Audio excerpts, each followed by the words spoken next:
La historia de Adelis comenzó Con extraños ruidos por la madrugada, Hablamos del año 1960, cuando en el convento movimientos autónomos de los objetos, arañazos en las ya no se paredes. profesaba el culto que le diera vida.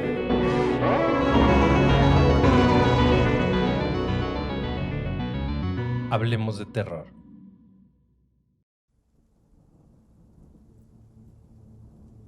Otra vez está lloviendo. Tal vez para muchos de ustedes la lluvia sea agradable, para algunos otros no. Para mí definitivamente no es nada bueno. Déjenme contarles por qué la lluvia no me agrada en lo absoluto y ustedes juzguen. Me llamo Mateo. Fui profesor de matemáticas a nivel ingeniería y no podría decirles que creo en fantasmas y esas cosas. Pero últimamente lo estoy dudando. Soy muy apegado a la ciencia y creo que todos los supuestos fenómenos paranormales tienen una explicación lógica. Después de trabajar por muchos años, me mudé a un pequeño pueblo a las afueras de la ciudad. El pueblo está en una zona boscosa y muy cerca tenemos una presa, la cual es la protagonista de la historia de tragedia y misticismo que rodean al pueblo. Y es que sí, como todos los pueblos, este también tiene sus historias extrañas, esas que cuenta la gente mayor y que ha vivido en el mismo lugar por muchos años. La mayoría de las cosas que la gente cuenta, al parecer se originaron por una tragedia que hace muchos años ocurrió en este lugar. Déjenles cuento, así como me lo contaron a mí. Al parecer hace muchos años, en una temporada de lluvias el nivel de la presa creció tanto que se desbordó y arrasó con la mitad del pueblo, dejando a su paso muchas muertes y grandes pérdidas materiales. Como fueron tantos los muertos que dejó la tragedia, tuvieron que improvisar un panteón para enterrar a las pobres familias y a los vecinos del pueblo. El problema es que ese panteón, aunque estaba en las afueras del pueblo, se ubicaba también cercano a la presa. Años después, y en otra inusual temporada de lluvias, nuevamente hubo inundaciones. Esta vez el pueblo estaba más preparado, pero el improvisado panteón no tanto, así que ya se imaginan lo que sucedió. Supuestamente, fue tanta el agua que cayó que las tumbas fueron arrastradas con todo y cruces, ataúdes, adornos y todo lo que estuviera en el camino. Y con ese evento, precisamente es que comenzó una supuesta maldición en este lugar. Según la gente, esas pobres almas nunca descansaron en paz y viven deambulando por las casas de los vecinos, como si estuvieran regresando a su propia casa. Curiosamente, cada que llueve fuerte es cuando se manifiestan. Yo no me creía nada de estas historias. De hecho, llevo un par de años en el pueblo y debo confesar que solo conozco la historia, porque cada temporada de lluvias notaba que la gente en el pueblo se veía algo diferente. Se respiraba un aire de preocupación y miedo que se podía notar en las calles, los comercios y sobre todo en los adultos. Pareciera como si todos le tuvieran miedo a algo o a alguien. Así me enteré en una visita a la cantina local, cuando uno de los vecinos, que honestamente ya estaba pasado de copas, me contó el triste pasado del pueblo. Historias de un borracho, pensaba yo, hasta hace 2 noches. Esa tarde me fui a tomar unas cervecitas afuera de la tienda del señor Ramón. Varios del pueblo por las tardes nos reuníamos ahí para tomarnos algo y pasar el rato. Después de varios días de lloviznas, esa tarde el cielo vislumbraba una gran tormenta. Así que la charla entre todos, pues no era de otro tema que no fuera la maldición. Yo solo me reía de sus cuentos de fantasmas, que honestamente rayaban en lo ridículo. Pero no voy a olvidar las palabras de don Ramón, poquito antes de venirme para mi casa. Profe, no se burle. No vaya a ser que se le aparezca un muertito en la noche. Sus palabras, que al principio me causaron gracia, ahora las recuerdo con mucho más respeto. Caminé un par de cuadras hasta llegar a la casa, donde al llegar me encontré con la puerta entreabierta. Olvidé mencionarles que vivo solo, ya que hace muchos años enviudé y mis hijos viven en la ciudad con sus familias. Así que si alguien dejó la puerta abierta, solo pude haber sido yo. Honestamente creo que pude salir a prisa y tal vez olvidarla, o tomando en cuenta que es una puerta vieja de madera con una cerradura algo oxidada, tal vez no cerró bien cuando me fui, así que la verdad no le tomé mucha importancia. Sin embargo, había algo raro que notaba en el ambiente. Un olor a café de olla de esos de pueblo que despiden un aroma muy peculiar y agradable. Se sentía en toda la casa, como si proviniera de la cocina. Así que de inmediato me asomé a mi pequeña cocina para tratar de identificar el origen de tan delicioso aroma. Solamente al entrar en ella, me llené del aroma como si realmente en el comal una olla de barro hirviera la aromática bebida. Pero obviamente no había nada, ni nadie. Acostumbro tomar una ducha todas las noches antes de irme a dormir, así que de inmediato me metí a bañar.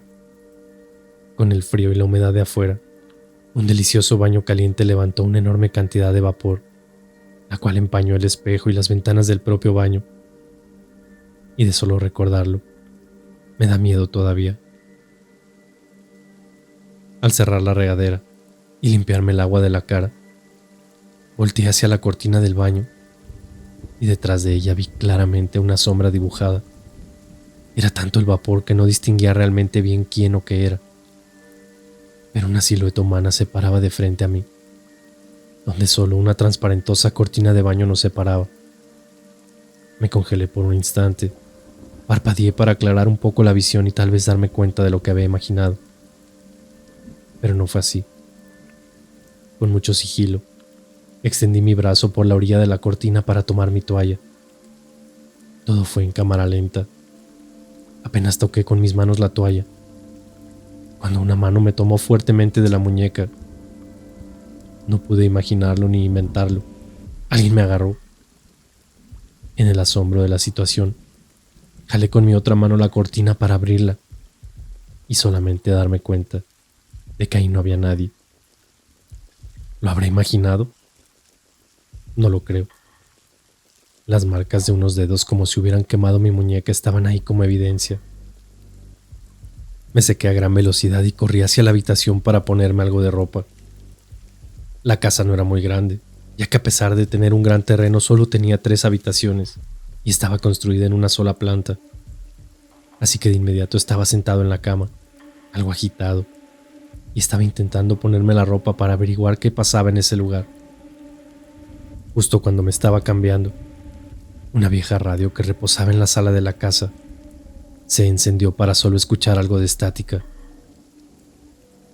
La mayoría de los muebles ya estaban aquí cuando le compré la casa a un muchacho que vivía en Estados Unidos, y solo había venido en una ocasión para asistir al sepelio de sus padres, quienes eran los que la habitaban, así que aprovechó para venderla. Cuando salí de la habitación para ver qué pasaba con la radio, la mecedora que estaba a su lado se mecía a un paso lento, como si alguien reposara mientras escuchaba la radio. El aroma a café nuevamente invadía toda la casa. Encendí la luz inmediatamente, y en ese instante la mecedora dejó de moverse y la radio se apagó de inmediato. Ya era algo tarde como para salir de casa a contarle a alguien lo que pasaba, y como yo seguía creyendo que tal vez eso podría tener alguna explicación lógica, terminé por regresar a la cama para intentar dormir, y así fue al menos por un par de horas.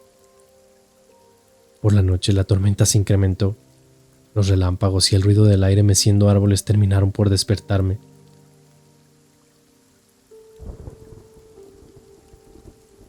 Así que me levanté para ir a la cocina por agua. En el camino a la cocina, la casa se sentía mucho más fría que lo normal. El ruido de la mecedora moverse hizo que una sensación de miedo me invadiera al instante.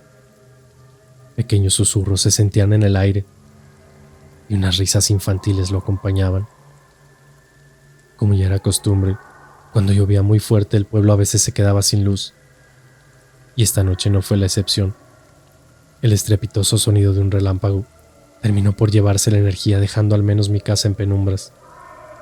Así que decidí asomarme por la ventana para ver si solo se había ido la luz en mi casa o si era en todo el pueblo. Al acercarme a la ventana, noté en los empañados cristales algo raro. Las huellas como de un par de manos de niños se notaban en el cristal. Al asomarme, a lo lejos y con la poca visibilidad alcancé a notar un par de niños sin moverse, solo parados en medio de la calle. El estruendo de una olla caer al suelo me despegó de la ventana para terminar de asustarme, y el volumen de la radio se incrementó con el sonido de interferencia estática. Pero entre el ruido se alcanzaban a escuchar algunas palabras. Vete. Nuestra casa. Muerte. La luz de los relámpagos dejaba entrever sombras a mi alrededor. Cada que la habitación se medio iluminaba, pareciera que eran más las sombras que aparecían. La radio seguía encendida a tope, y yo no pude más. Creo que mi cuerpo no aguantó tanto, y caí desmayado en medio de la sala. Inclusive alcancé a golpear mi cabeza con la mecedora. Mateo. Mateo. Una voz familiar me llamaba. Estoy seguro de que era la voz de mi difunta mujer la que me hablaba mientras yo estaba en el piso. No recuerdo gran cosa, pero al despertar ya era de mañana y yo estaba tendido en el piso de la sala. Me incorporé lentamente para encontrarme con la cosa más extraña que he visto en mi vida. Todo a mi alrededor, en el suelo de la sala, había huellas de pies marcadas en el piso, como si fueran hechas con agua. Como si cientos de personas hubieran estado a mi alrededor observándome mientras estaba inconsciente. De inmediato salí de la casa espantado y fui corriendo a la tienda de don Ramón para contarle todo lo que había vivido la noche anterior. Recuerdo que mientras le contaba, vi como al menos un par de familias cargaban maletas en sus carros, como si fueran a salir de viaje por algunos días. Les ganó el miedo, fue lo que me dijo don Ramón. Apenas ayer fue la primera de varias tormentas que se pronostican según el servicio meteorológico. Y pues qué mejor que evitarse el sustito. ¿Pero a usted qué le preocupa, profe? Si usted dice que no cree en esas cosas.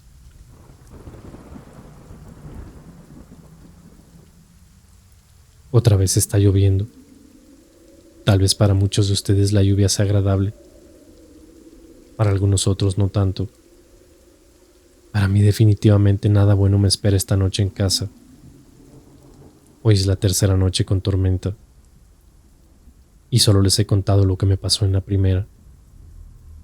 ¿Creo en fantasmas? Claro que sí. Ahí están, esperando a que te descuides para venir por ti.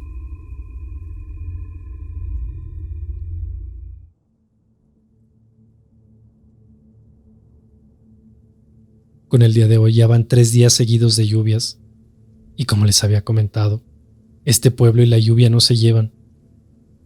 Después de una agitada primera noche de tormenta, y luego de compartir lo sucedido a don Ramón en su tienda, me fui a la casa para relajarme un poco, ponerme a pensar, y sobre todo para darle una explicación lógica a todo lo sucedido la noche anterior, pero simplemente no pude. Por más teorías que esbozaba, nada parecía real o lógico. No lograba entender y tanto pensar terminó por cansarme. Así que, al carajo, que pase lo que tenga que pasar. No iba a dejarme enredar en historias de fantasmas. Además, probablemente todo pudo ser producto de su gestión y de las cervezas que me había tomado, las cuales pudieron hacer el resto. Lo que quedó de mi día, lo dediqué a la lectura en el portal de la casa, donde solo notaba cómo varios de los vecinos seguían abandonando sus hogares con maletas, como si fueran de viaje por unos días. Por la tarde, el día se volvió a nublar y un fuerte viento anunciaba que una tormenta no tardaría en llegar, así que decidí ducharme para tomar una pequeña siesta y recuperar un poco el sueño de la noche anterior. Mateo, despierta. Una voz conocida en mis sueños me despertó de golpe de la siesta que se prolongó un poco más de lo esperado. No recuerdo la hora, pero ya estaba completamente oscuro y la lluvia ya se dejaba sentir en todo el pueblo. Para ese momento, ya no recordaba los eventos de la noche anterior, así que decidí que era un buen momento para cenar algo ligero en la cocina.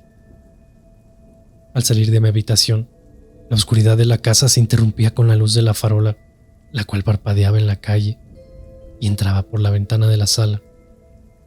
Era inevitable no voltear la mirada hacia aquella parte de la casa. Fue ahí donde todo comenzó nuevamente. Entre los parpadeos de la farola, noté cómo la mecedora, que estaba prácticamente a un costado de la ventana, comenzaba a sacudirse levemente. Quisiera poder culpar al aire, pero conforme la vista se acostumbraba a la oscuridad, una sombra se dibujaba en la silla. No era el aire. Alguien estaba sentado en esa cosa. Pareciera que disfrutaba del paisaje exterior porque la cabeza miraba hacia afuera. Nervioso y casi temblando, mi primera acción fue encender la primera luz que alcancé. No había nadie ahí.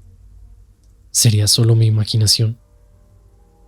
Ignorando lo sucedido, me dirigí a la cocina, donde nuevamente un aroma a café de olla impregnaba el ambiente. El reloj que estaba en la pared me mostraba la hora, 11:45 de la noche. Al parecer mi siesta se había prolongado más de lo que imaginé. Mientras me servía un poco de cereal, noté que la lluvia crecía en intensidad, más que una simple lluvia. Ya era una tormenta, y los relámpagos se encargaron de hacerlo notar. Como era de suponerse, la luz volvió a fallar. Después de un intenso relámpago, nuevamente estaba en penumbras. Solo que esta vez no iba a asomarme por la ventana. No quería cometer el mismo error 2 veces. Mientras esperaba a que la luz regresara, decidí quedarme sentado en la mesa que tengo en la cocina para intentar comerme mi cereal. Recordé que encima del refrigerador tenía una veladora y cerillos para encenderla, así que de inmediato la tomé y la encendí. Como si de una cena romántica se tratara, me dispuse a comer cuando en la sala la vieja radio nuevamente se encendió. La misma estática, como si no pudiera sintonizarse una estación. Esta vez no me había tomado ninguna cerveza por la tarde, así que los efectos del alcohol no tenían nada que ver con lo que estaba sucediendo. No podía estarlo imaginando, así que tomé la veladora y lentamente me dirigí hacia la sala, por el pequeño pasillo que conducía hacia ella. Tenía que ver qué estaba sucediendo. Después de unos cuantos pasos, noté un frío inusual. La temperatura descendió rápidamente en la casa y el vaho que salía de mi respiración lo confirmaba. A lo lejos, noté que la mecedora nuevamente se mecía a su voluntad, y en el instante que quise frotar mis ojos para confirmar lo que estaba viendo, claramente escuché un soplido gutural, el cual apagó mi vela al instante, acompañado de una pequeña palmada en la espalda. No podía creerlo. Esa sensación de que alguien más está a tu lado pero no puedes verlo, me paralizó por un instante. Ahora sí empecé a creer que realmente algo malo sucedía en la casa. Después de unos segundos en que mi mente asimilaba lo que acababa de suceder, comenzó la pesadilla. La mecedora comenzó a balancearse con gran velocidad y el volumen de la radio aumentaba violentamente. Nuevamente el aroma a café de olla que salía de la cocina era inconfundible. Yo estaba atorado en el pasillo entre la cocina y el comedor, así que decidí dar marcha atrás para intentar salir al patio por la puerta que se encuentra en la cocina. Era la opción más cercana para escaparme de esto. Giré mi cuerpo con dirección a la cocina y lo que vi era inconfundible. Entre la oscuridad y la poca luz que entraba de la calle y que traían los relámpagos, una figura humana al pie de la estufa se manifestaba. Pareciera claramente una mujer. Noté que llevaba algo como un vestido y en su mano lo que pareciera ser una olla. El fuego en la estufa estaba encendido por alguna extraña razón y el aroma a café cada vez era más fuerte. En un abrir y cerrar de ojos, y yo paralizado en el pasillo, la sombra parecía avanzar hacia mi posición, y con cada paso que daba, el volumen de la radio iba disminuyendo, así como la intensidad con la que se balanceaba la mecedora. Si tuviera que describir lo sucedido, parecía que le estaban llevando el café a quien sea que fuera la persona sentada en la sala. La escena entre penumbras era como si yo estuviera invadiendo el hogar de alguien más. Me pegué lo más que pude a la pared, mientras la sombra avanzaba hasta que de pronto estuvo a mi lado. Con mi cabeza agachada, como si intentara pasar desapercibido, me mantuve esperando. Para lo que sea que caminaba hacia mí, no notara mi presencia, o al menos eso yo pensaba. Pero no fue así. Una vez a mi lado, la sombra se detuvo y comenzó a girar lenta y macabramente su cabeza, notando mi presencia de inmediato. Un sonido ensordecedor, como chillido, salió de ese ser quien claramente estaba molesto por mi presencia. No soy muy religioso, pero en ese momento todo aquello que aprendí de niño respecto a la religión me llegó a la cabeza, así que comencé en silencio a orar. Apenas en mi mente llevaba las palabras: Dios mío, te pido, cuando desde la sala una risa un tanto burlona se hizo presente.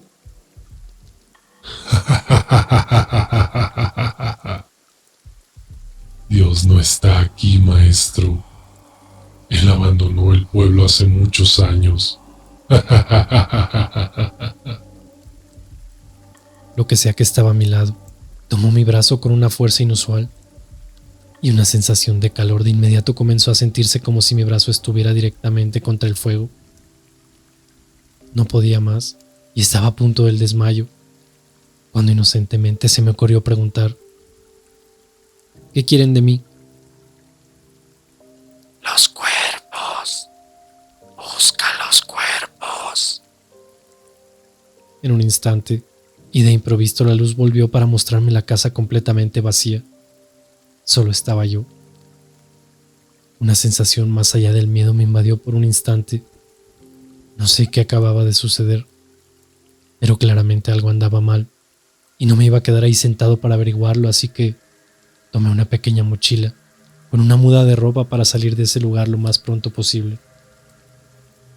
Y en mi vehículo la tormenta no parecía que fuera a ceder pronto, así que salir del pueblo a esas horas y con ese clima no era la opción más segura, pero tampoco quedarme en casa lo era.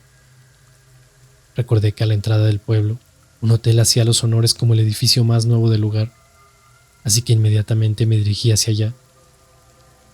En el camino, un pueblo desolado, oscuro y bajo una gran tormenta era todo lo que se observaba. Eran pasadas las 12 de la noche, pero esperaba que alguien estuviera de guardia en la recepción del lugar. A unas cuadras de llegar, a lo lejos y con dificultad me pareció ver un par de niños parados a la mitad del camino. No era posible que fueran niños por la hora, pero disminuí la velocidad para evitar algún accidente. Cuando me acerqué un poco más, lo comprobé. No podría decir exactamente qué fue lo que vi, pero dos figuras humanas de la estatura de unos niños dirigían sus caras hacia mi vehículo, parados, inmóviles y bajo la lluvia. No sé por qué en ese momento se vinieron a mi mente aquellos susurros que escuché en la casa.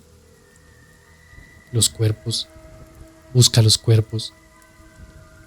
La luz de la entrada principal del pequeño hotel se encontraba encendida cuando llegué. Pensé que me iba a tocar esperar minutos tocando el timbre, pero al primer intento, de inmediato la recepcionista, una señora de unos 60 años o más, abrió la puerta de inmediato, como si esperaran que gente llegara a esas horas. Menuda sorpresa me llevé solamente al cruzar la puerta.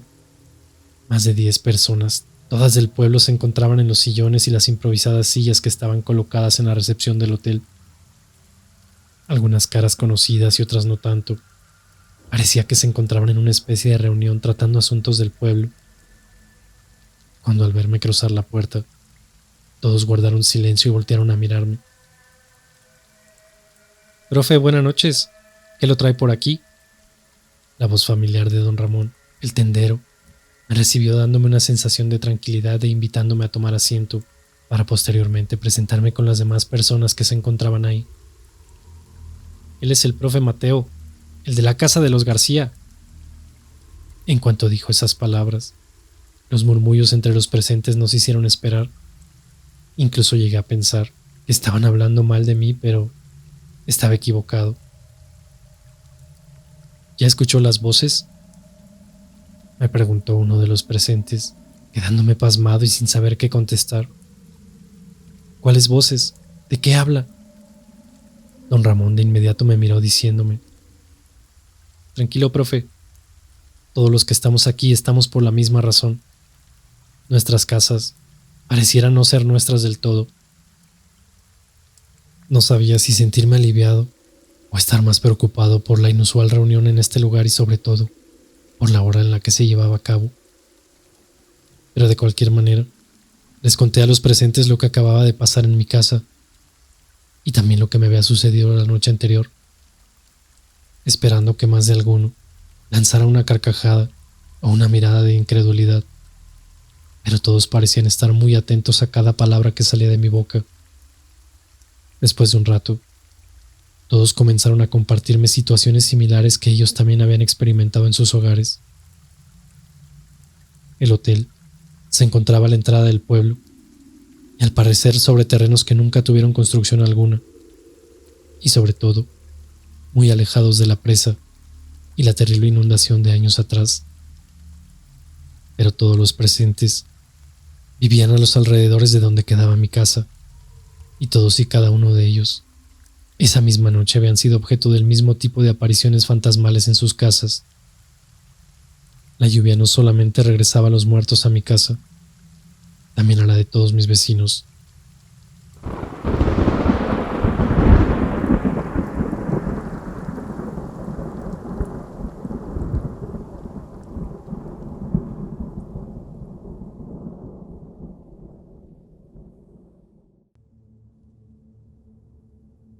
Pasamos casi toda la noche en vela compartiendo experiencias y tratando de entender las cosas para buscar una solución.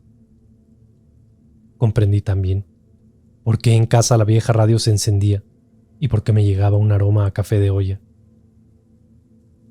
En lo que ahora es mi casa, antes vivía la familia García, conformada por el señor Armando, su mujer doña Lupita y 3 hijos. El mayor, Armando como su padre, es el que vivía en Estados Unidos y me vendió la casa. Y al parecer los otros 2, una niña y un niño, murieron ahogados en la presa, un día de verano, mientras jugaban en los alrededores. Para cuando los pequeños murieron, su hermano mayor ya llevaba un par de años fuera del país, y como había cruzado la frontera de manera ilegal, no pudo venir a acompañar a sus padres ni a despedirse de sus hermanos. Pero don Armando y doña Lupita nunca pudieron recuperar los cuerpos de sus hijos, como si la presa simplemente se los hubiera tragado. Supuestamente, y según lo que me contaron los vecinos, los señores estuvieron un tiempo aislados y casi no salían de casa, hasta que en la temporada de lluvias todo cambió. Don Armando alegremente iba a la tienda de don Ramón y compraba café, piloncillo, canela y muchas cosas más. Recuerdo que don Ramón me comentó que efectivamente el señor de pronto volvió a salir de casa y se le notaba alegre, y que al preguntarle por qué el cambio repentino de ánimos, solo le contestaba que su mujer le haría cafecito de olla para él y para los niños, que por la radio ellos se comunicaban y le pedían a su madre una tacita de café porque tenían mucho frío. Después de escuchar eso, algunas cosas me hacían sentido. El aroma a café y la radio, los susurros pidiendo que encontrara los cuerpos y las apariciones de los niños a medio camino. Y eso era solo lo que pasaba en mi casa. Si le sumamos lo de los al menos 10 vecinos y los que ya habían salido del pueblo, creo que era suficiente como para ponerse a temblar. Quedaba media temporada de lluvias y soportar los embates de entidades todas las noches no era algo que estuviera en mis planes. Tampoco huir de casa era mi intención. En la pequeña reunión, todos coincidíamos en una cosa.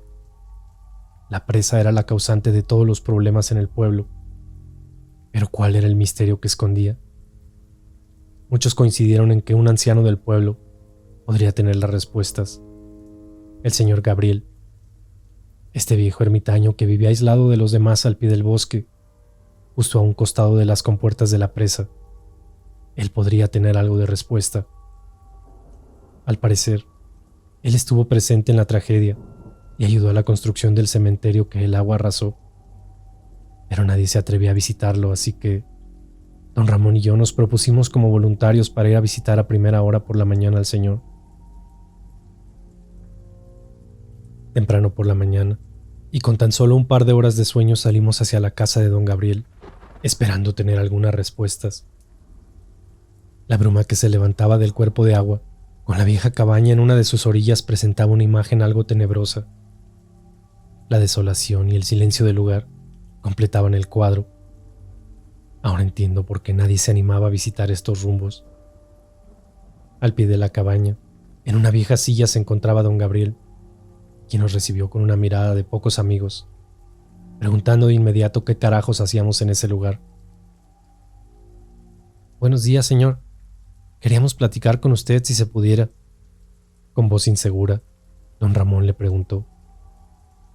«Pues no sé qué tengan de buenos, pero ya que vinieron hasta acá, díganme qué quieren saber».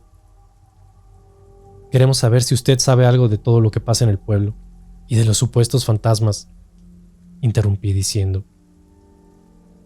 «Uy, si yo les contara todo lo que mis ojos han visto por las madrugadas en este lugar, no estarían aquí.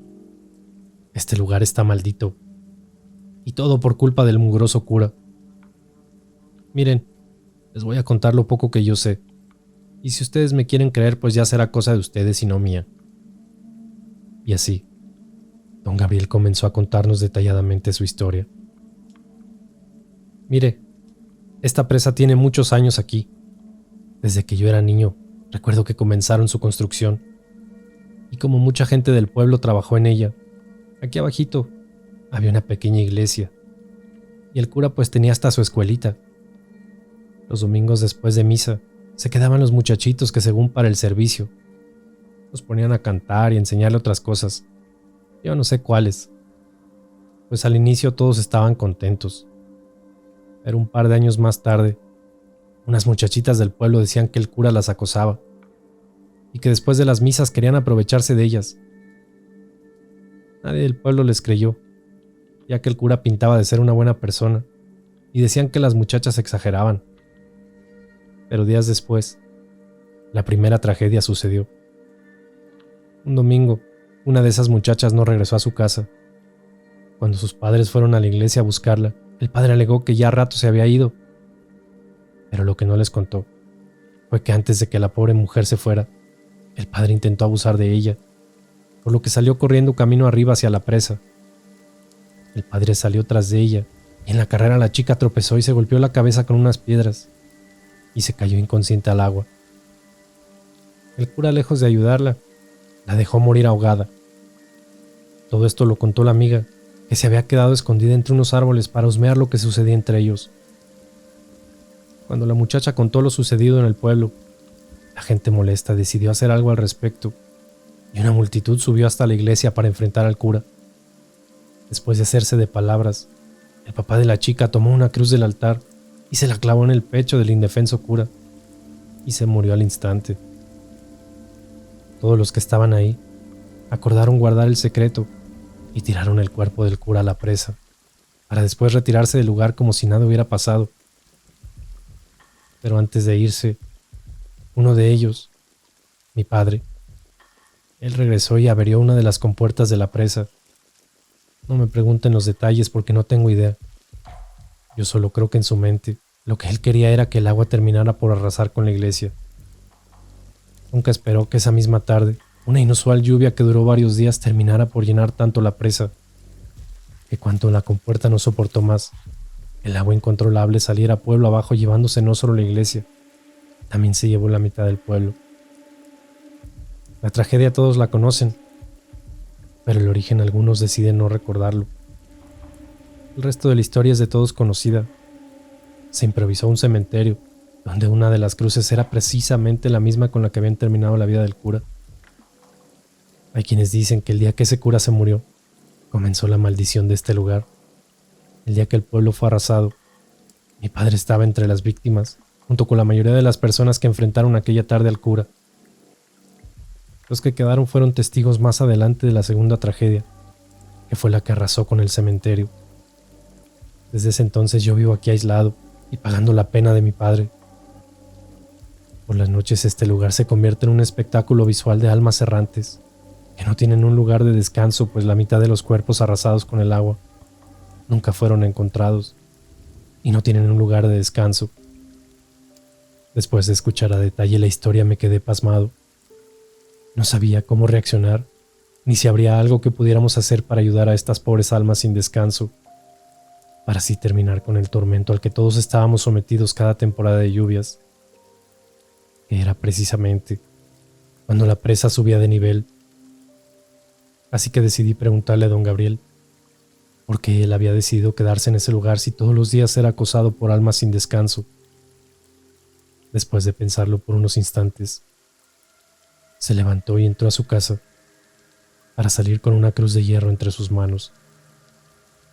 Esta es la cruz con la que mi padre mató al cura, y es la misma que yacía en su tumba cuando fue arrasada por el agua. Creo que este objeto puede ser lo que atrae a tantas almas que penan. Sin darnos cuenta, la tarde ya había caído sobre nosotros, y una bruma se levantaba por todo el lugar mientras una ligera llovizna comenzaba a caer. El tétrico ambiente invitaba a salir de ese lugar de inmediato. Ojalá hubiera sido así de fácil.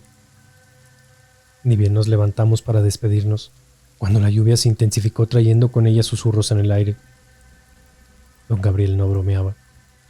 Este lugar era el epicentro de las almas errantes que se paseaban a nuestro alrededor. A lo lejos la figura de dos niños que salían de la cortina de agua llamó mi atención. Un par de ancianos que lucían igual a los que había encontrado en casa seguían el paso detrás de los niños.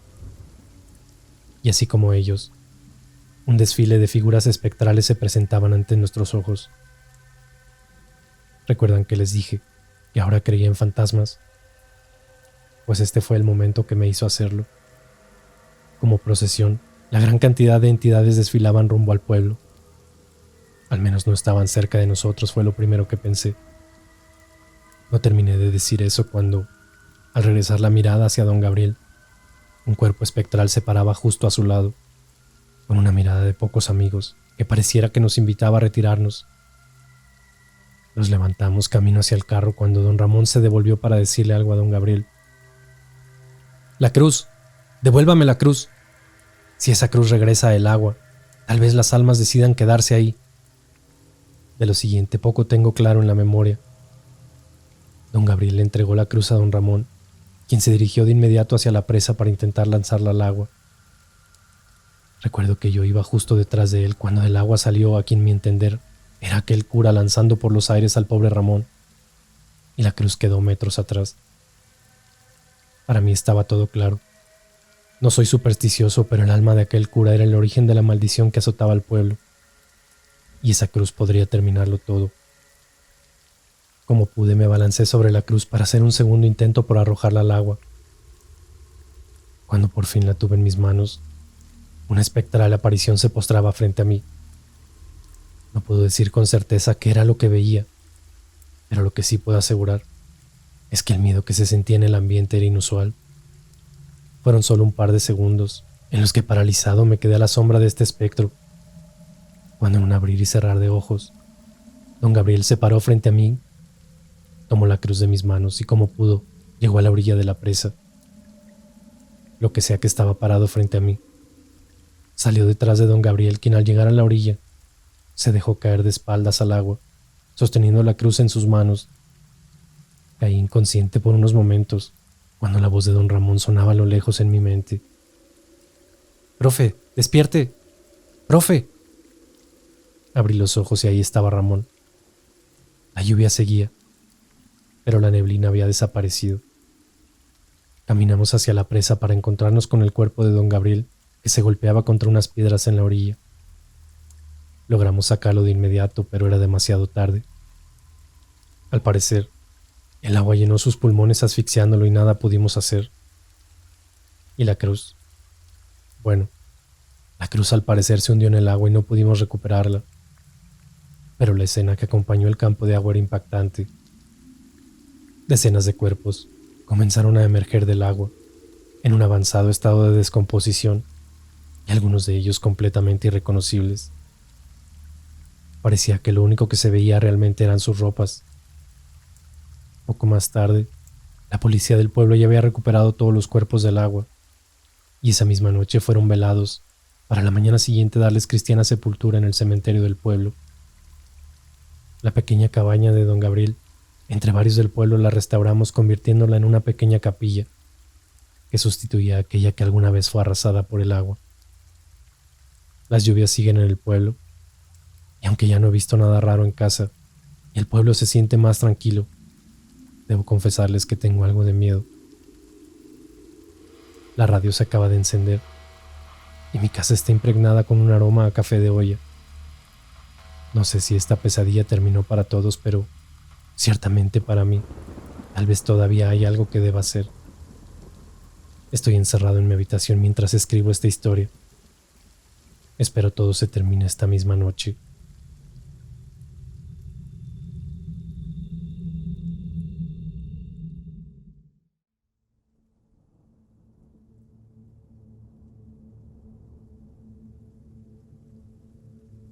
Después de tantos años trabajando en este lugar, uno cree que lo ha visto y escuchado todo.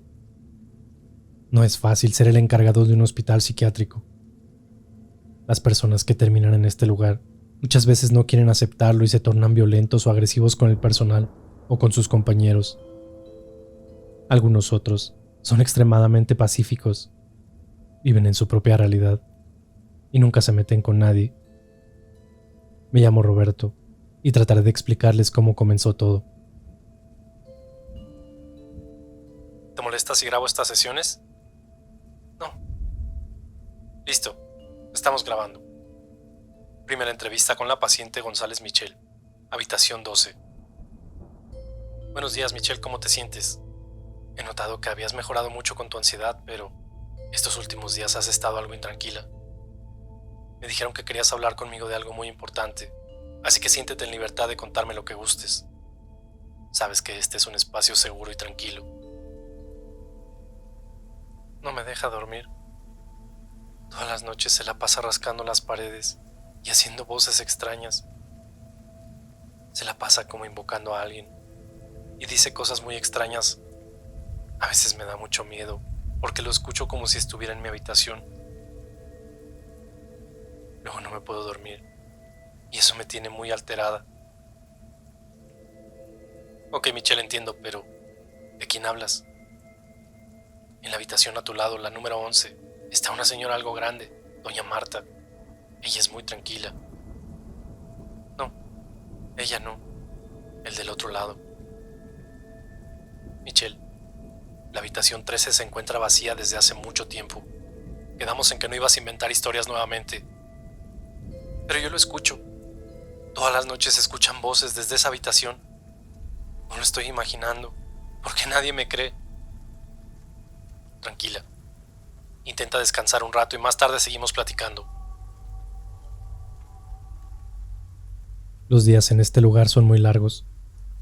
Convivir con tantas personas, con su mente atormentada, es muy duro. Y muchas veces pareciera que eres uno más de ellos. A veces quisiera salir corriendo de este lugar y quedarme en casa con mi familia. Pero alguien tiene que hacer el trabajo y yo elegí esta profesión. Desde que yo era niño, convivir con una persona con desórdenes mentales era complicado. Mi madre en muchas ocasiones tenía ataques de pánico y ansiedad.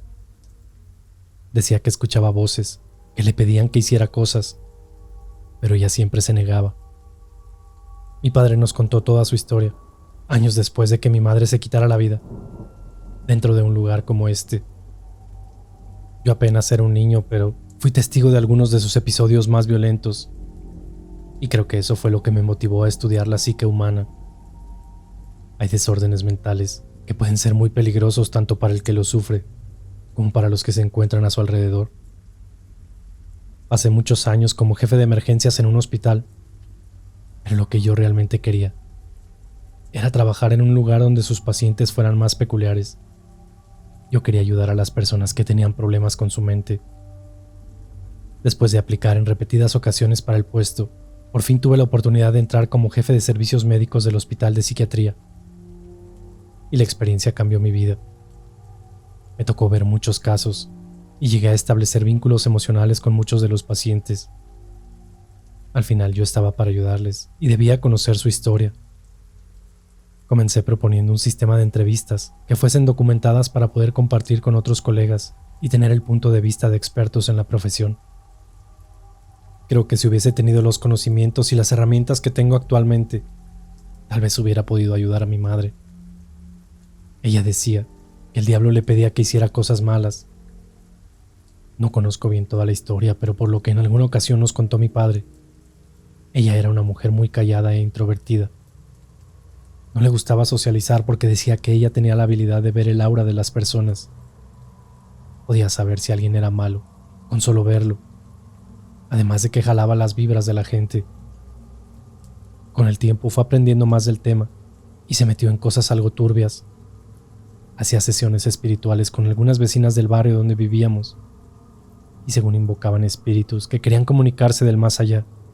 Para ello, además de velas y aromas, en ocasiones utilizaba una de esas tablas de Ouija. Lo hacía a escondidas de mi padre, pero yo recuerdo que en más de una ocasión, cuando me asomaba por las escaleras, llegué a ver aquella tabla de madera con el puntero que se movía a través de las letras del tablero. De hecho, alguna ocasión, recuerdo que llegué a invitar a mis amigos de la cuadra, y mientras mi padre se iba a trabajar, y si mi mamá se salía al mercado o a algún otro lugar, nosotros nos divertíamos jugando con aquella tabla, tratando de hablar según con fantasmas. Hasta que un día, mientras nos divertíamos jugando con su tabla, aquella cosa se movió con voluntad propia. El puntero comenzó a deslizarse sobre el tablero sin que nosotros hiciéramos nada. Ese día mi madre nos sorprendió en la sala con sus cosas y nos regañó de una manera que nunca más volví a jugar con ellas.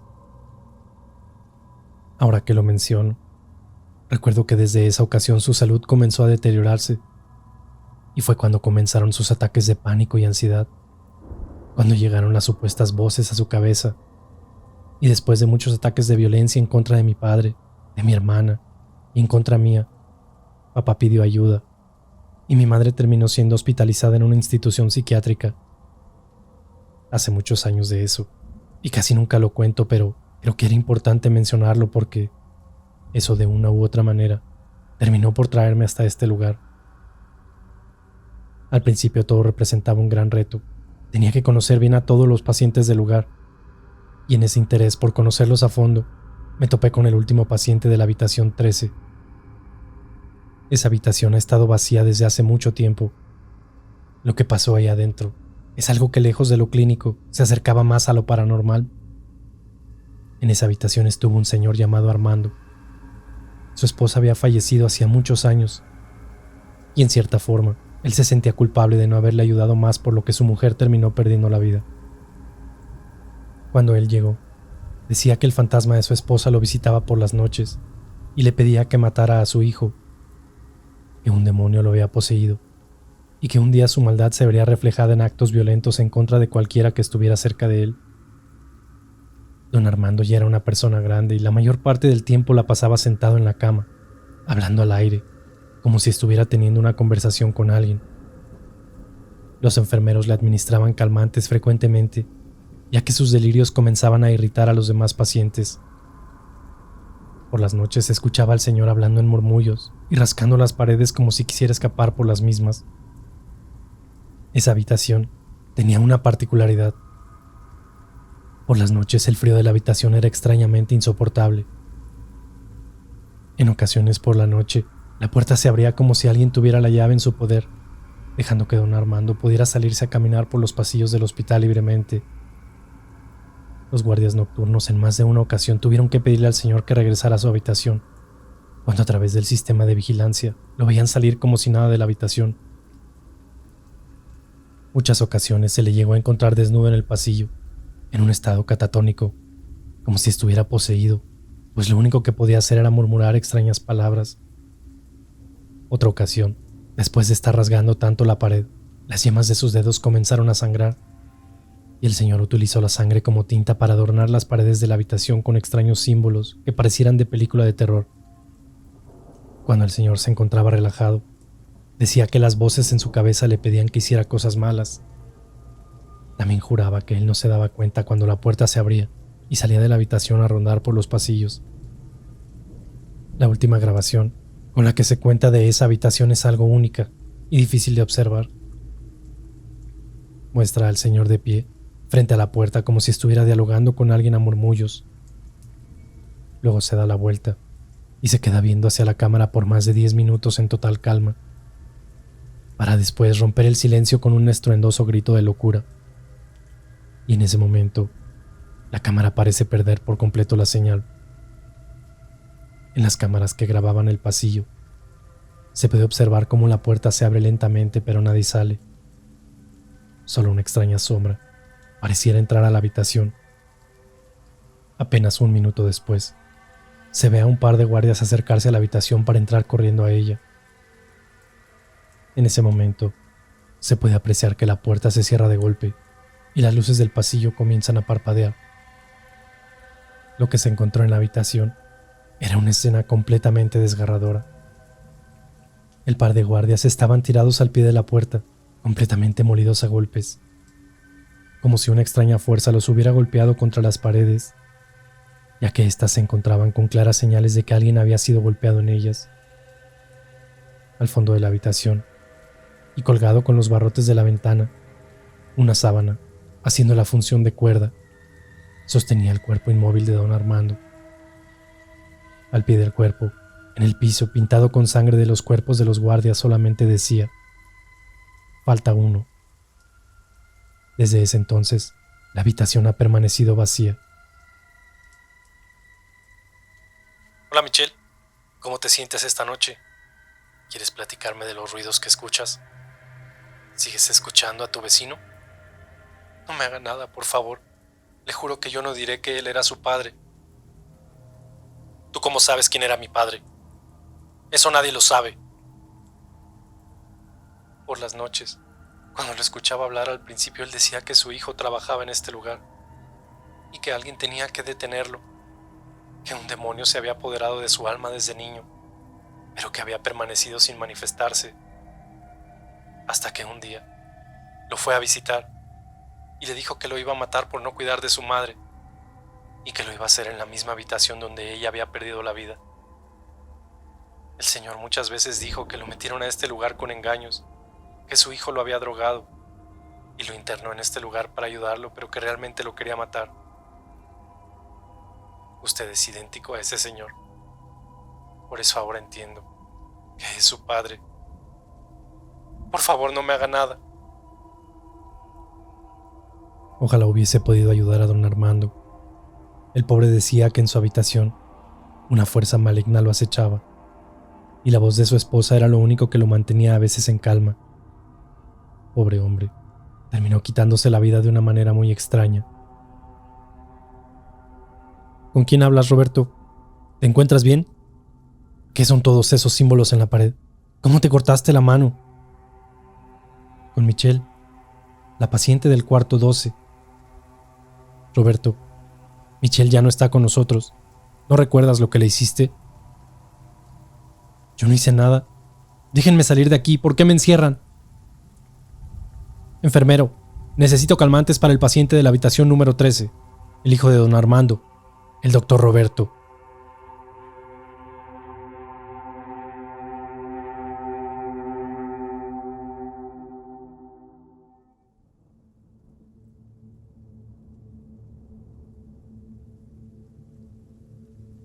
Mi nombre es Cassandra y soy la nueva encargada de este hospital. Por falta de personal, llegué a este lugar, aunque debo confesar que no es un trabajo que sea de mi agrado o que yo haya deseado, pero las circunstancias me trajeron hasta aquí. La persona que estaba en mi puesto sufrió un colapso nervioso y después de un espantoso acto, terminó siendo internado en este mismo lugar. Así es, el doctor Roberto ahora es el paciente de la habitación 13. ¿Pero qué tiene de especial esa habitación? Fue la primera pregunta que hice al llegar a este lugar, cuando me advirtieron de no pasar mucho tiempo en ese cuarto. Teresa, la recepcionista que lleva bastantes años en este lugar, me contó una historia tan siniestra, que el solo entrar cada mañana a este lugar me produce escalofríos, y de solo pensar que debido a los hechos recientes me tocará quedarme hasta más noche, me pongo a temblar. Pues ¿qué me contó Teresa?, se preguntarán. Así que les contaré.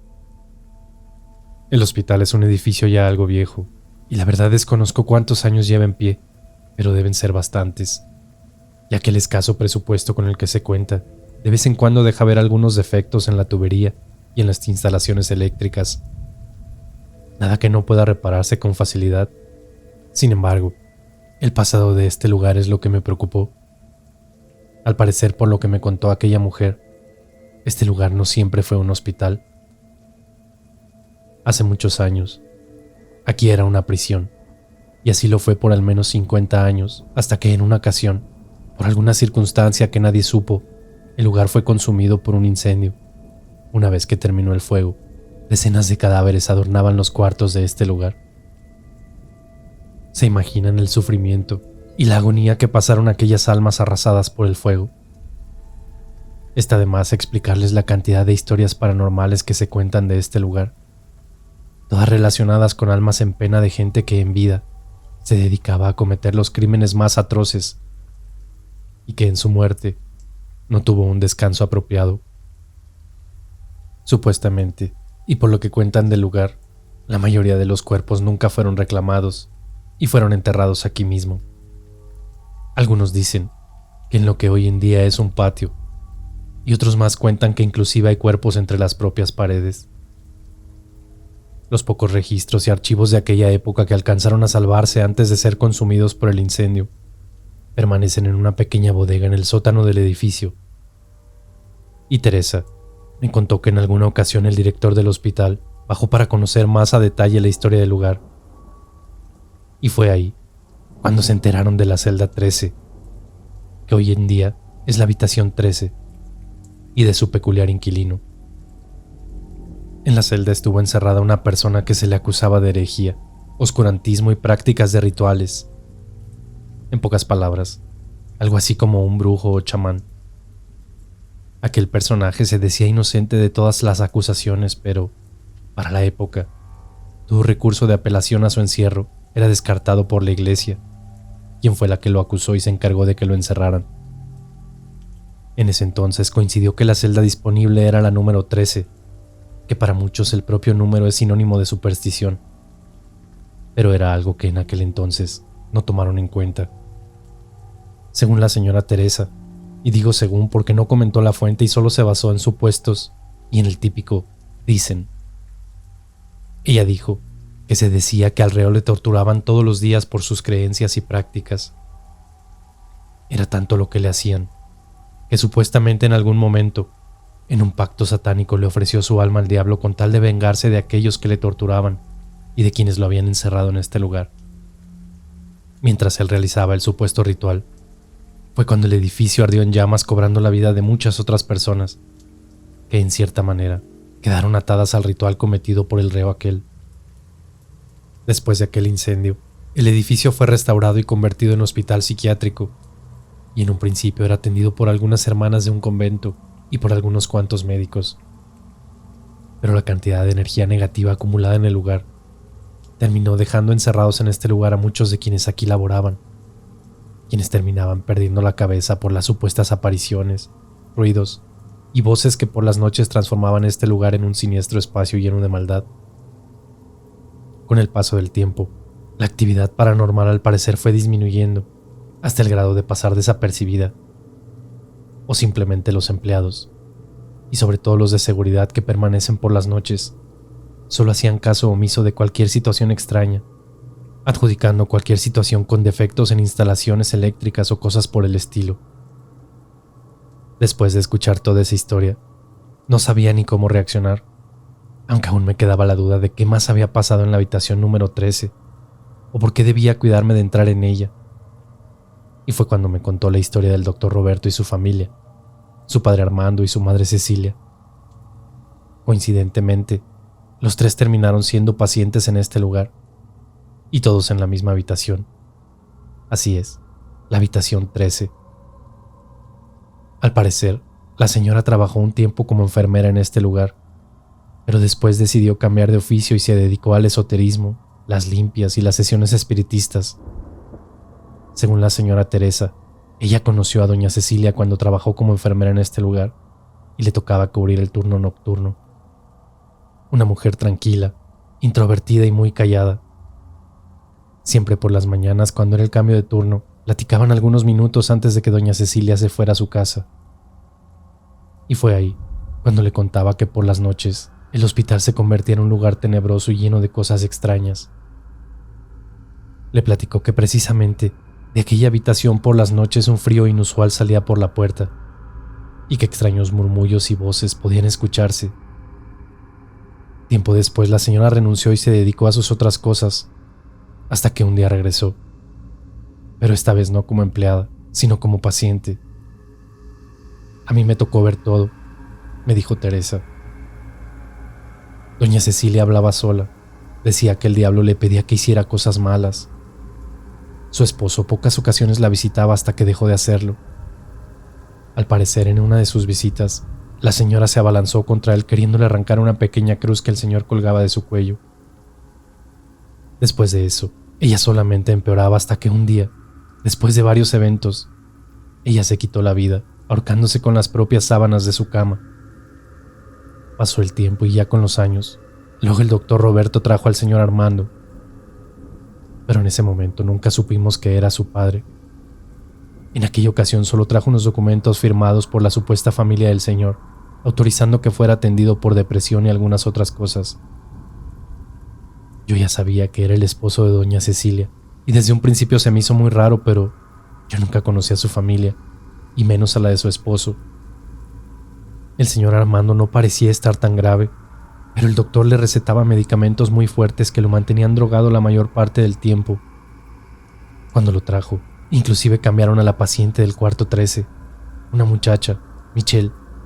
A ella la pasaron al cuarto de un lado, al 12, y metieron al señor en la misma habitación donde su esposa se había quitado la vida. Todo era muy raro, pero yo como recepcionista no me meto en esos temas. El problema es que con los días, el señor Armando se puso muy raro. Empezaba a hablar solo y decir que tenía que matar a su hijo, el cual trabajaba en este lugar. En las noches pasaban cosas muy extrañas. Los vigilantes contaban que de pronto la puerta del cuarto se abría sola y que el señor salía desnudo a deambular por los pasillos. Y que en otras ocasiones se la pasaba rascando las paredes y hablando solo. Inclusive una vez de tanto rascar las paredes, le comenzaron a sangrar los dedos y con su sangre dibujó quién sabe qué cosas en las paredes. Luego, desafortunadamente, una noche, el señor mató a 2 guardias y se quitó la vida. En ese momento, ya la historia parecía toda una novela alrededor de esa habitación. Y la señora Teresa me contó la última parte, el cómo había terminado el doctor Roberto encerrado en esa habitación. Al parecer, los guardias le mostraron los videos de seguridad para preguntar qué podían hacer con esa información y a quién debían enviarla, ya que el involucrado era nada más y nada menos que el director del hospital, el doctor Roberto. En los videos se mostraba al doctor entrar por las noches a 2 habitaciones muy seguido, a la 13 y posteriormente a la 12 con la señorita Michelle.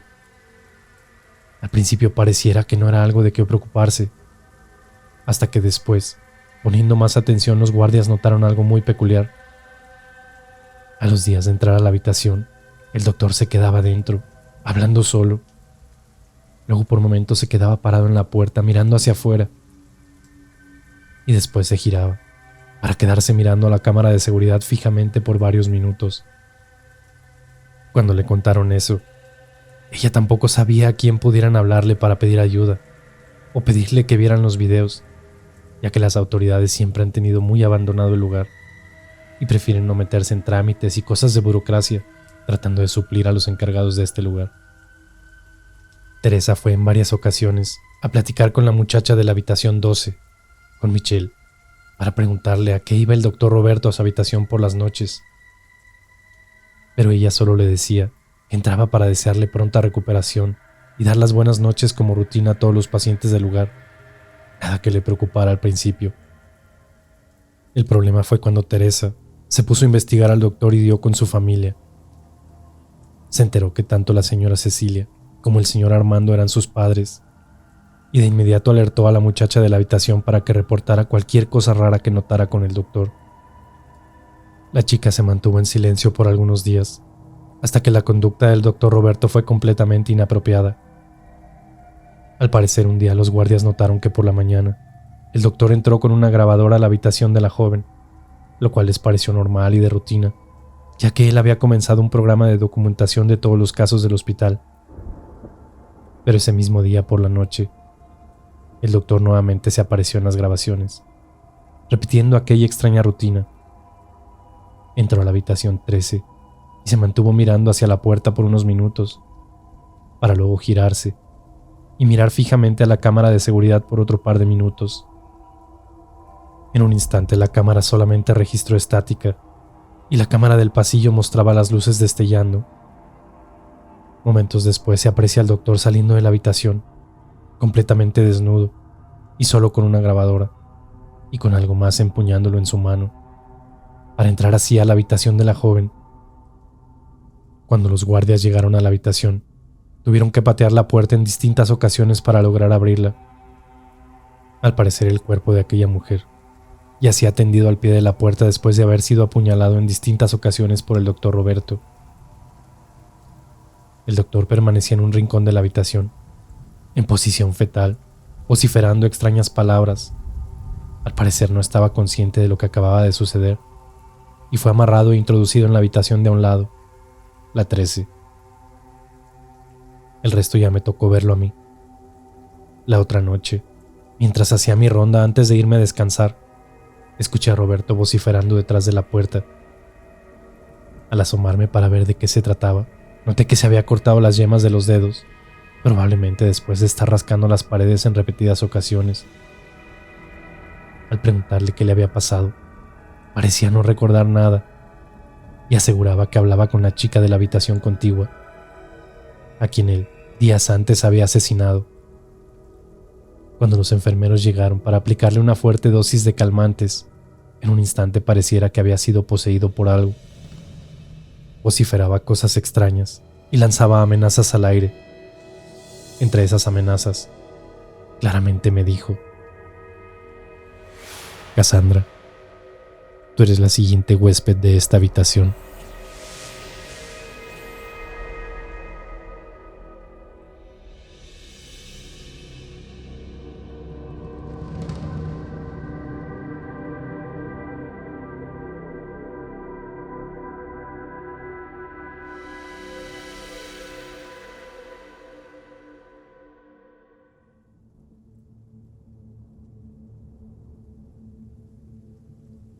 Este lugar no es seguro. Parece que tiene vida propia. Los pasillos susurran por las noches y una extraña sensación de que hay algo en la oscuridad es inevitable. Toda la maldad parece venir de un solo lugar: esa habitación. El doctor Roberto ha muerto. Después de varios días de extrañas situaciones, su cuerpo se rindió. Los tormentos de su pasado fueron más fuertes que él mismo. Pero la forma en que se fue no se la deseo a nadie. Roberto murió en un incendio.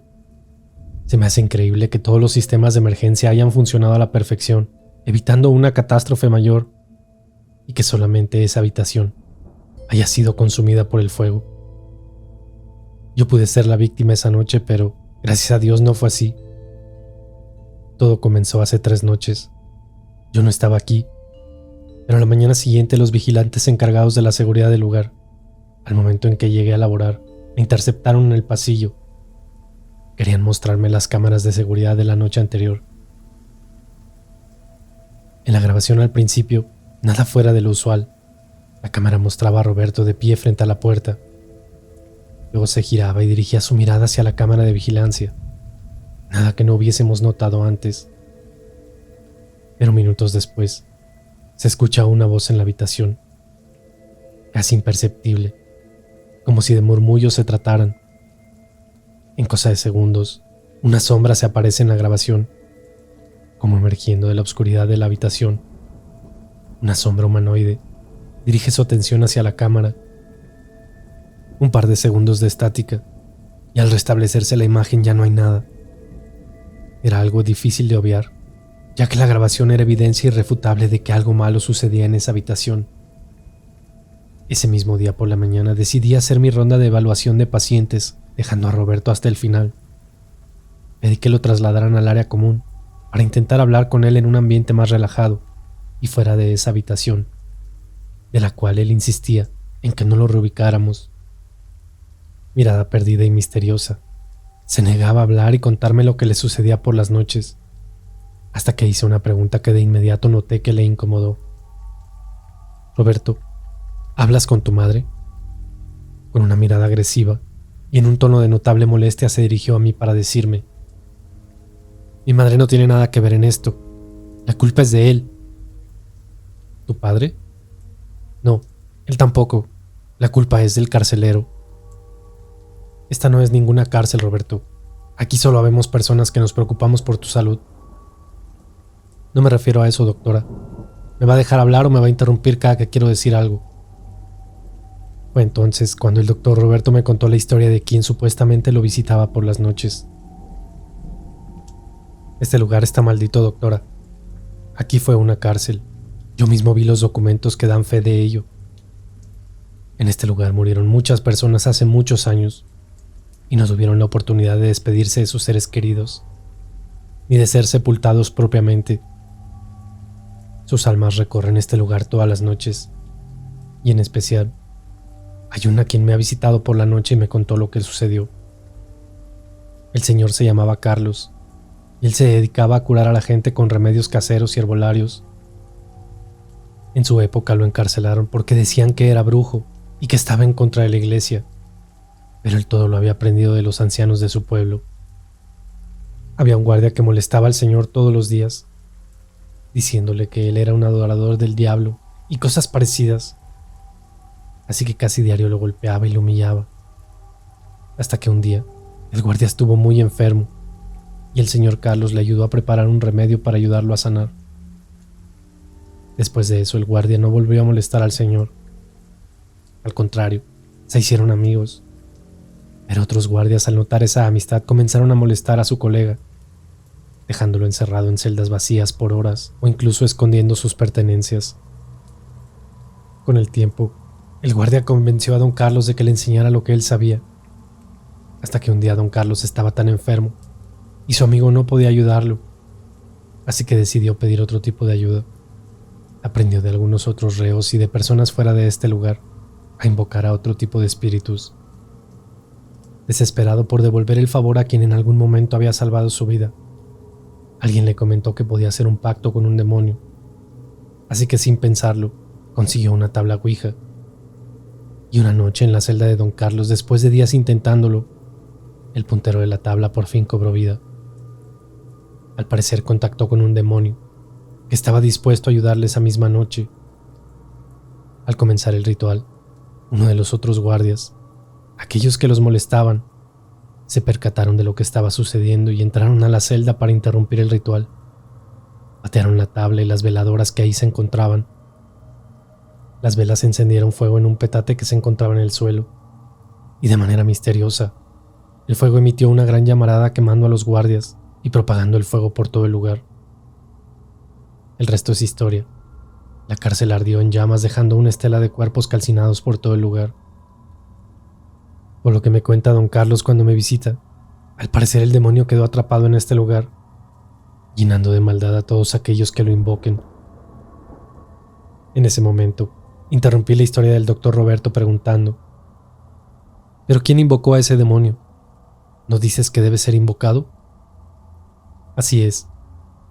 Debe ser invocado para poder actuar, pero él está pendiente de todos aquellos que pasen por la habitación 13, la misma donde fue la celda que inició todo. ¿Pero entonces quién lo invocó?, le pregunté en ese momento. Mi madre fue quien lo propició, pero al parecer yo lo invoqué. Mi madre lo escuchó por primera vez en este lugar. Al parecer ella escuchó voces que le decían cosas malas, y como ella no hizo caso, de alguna manera quedó convencida de que debía aprender todo sobre limpias, sesiones espiritistas y esas cosas. Ella llevó una tabla ouija a casa, supuestamente para contactar a los familiares de las personas que iban a pedirle ayuda. La tabla pareciera que funcionaba, pero no eran los familiares de las personas quienes se ponían en contacto. Era aquel demonio que de alguna manera se pegó a mi madre y contestaba en la tabla, esperando a que alguien lo invocara. Y ahí es donde entro yo. Cuando era niño, en alguna ocasión invité a mis amigos a casa y mientras mis padres no estaban, decidimos hurgar entre las cosas de mamá y encontramos su tabla. Estuvimos moviendo el puntero, pretendiendo que estábamos hablando con fantasmas y espíritus. Pero antes de que mamá nos sorprendiera jugando, el puntero mencionó un nombre: Perrine. Después de leerlo, yo ingenuamente dije su nombre en voz alta y le invité a jugar con nosotros. En ese momento mi madre nos sorprendió con sus cosas y nos arrebató la tabla lanzando el puntero al suelo, claramente molesta. Días después, empezó a tener problemas y más adelante mi padre le internó en este lugar.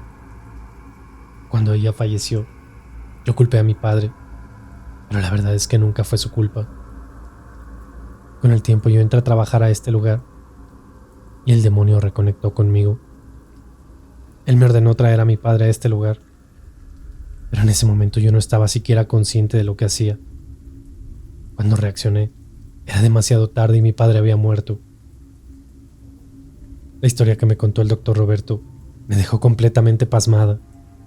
Y claro, tenía muchas dudas al respecto. No me quedaba claro por qué había matado a Michelle. Y ni siquiera sabía si creerle todo lo que me acababa de contar, pues se notaba muy tranquilo mientras contaba su historia.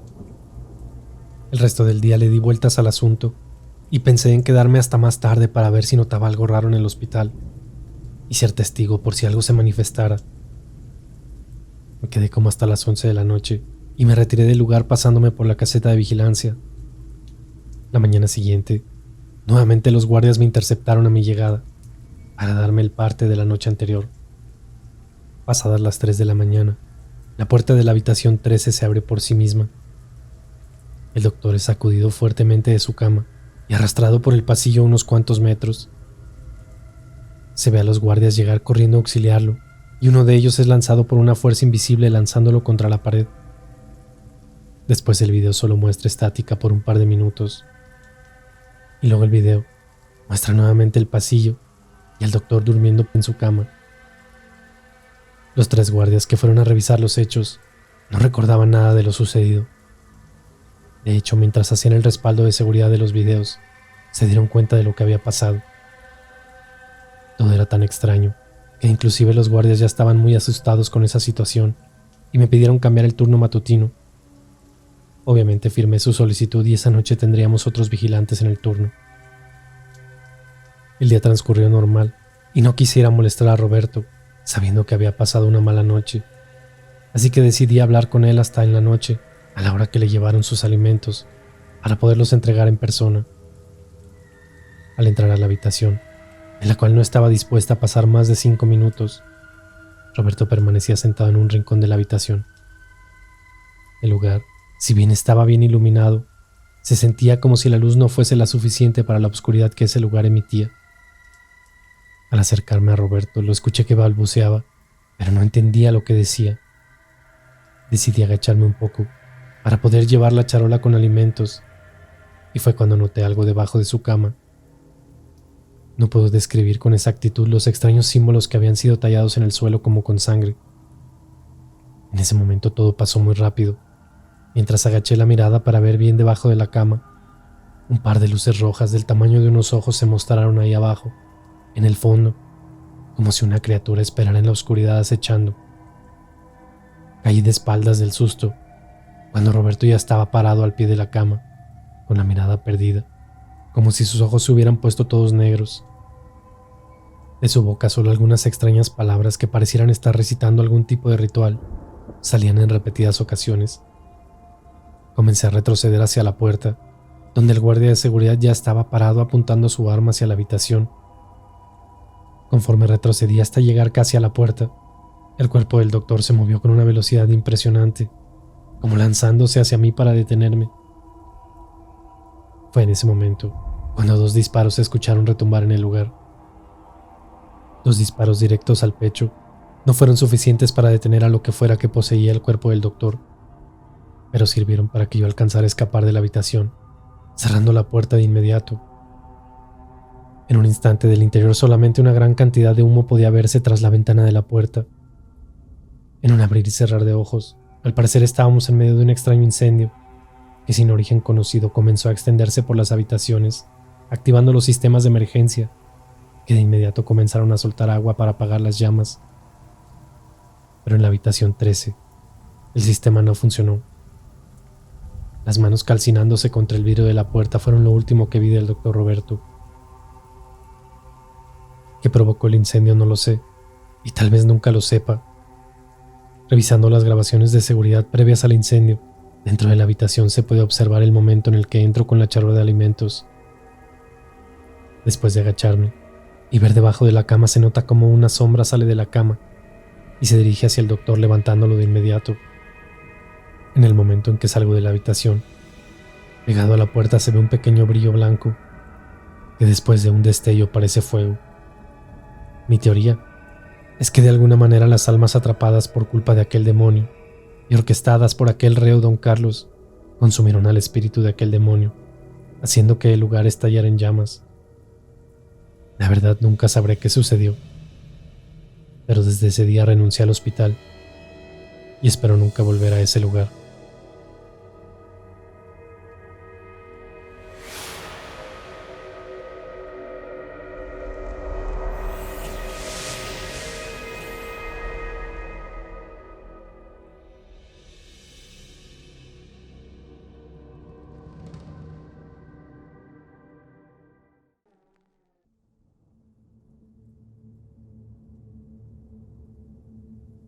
¿Hay algo malo con la calle donde vivo? No me lo tomen a mal. Vivo tranquilo desde hace cerca de 30 años en mi casa.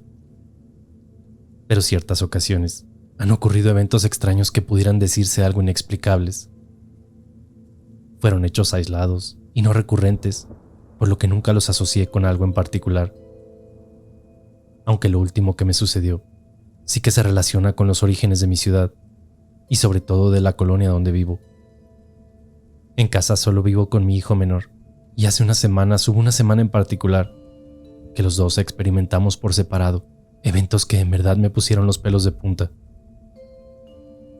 Todo comenzó con aquellos pasos, pero no eran pasos de una persona. Era algo noche, pasadas las 12 seguramente, cuando en la calle comencé a escuchar el relinchar de un caballo. Se escuchó a la distancia como si viniera al principio de la calle. Luego aquel galopar tranquilo, como si aquel caballo caminara tranquilo por la misma. Obviamente, era algo muy raro, ya que por mi casa no hay ningún rancho o vecino que cuide de este tipo de animales.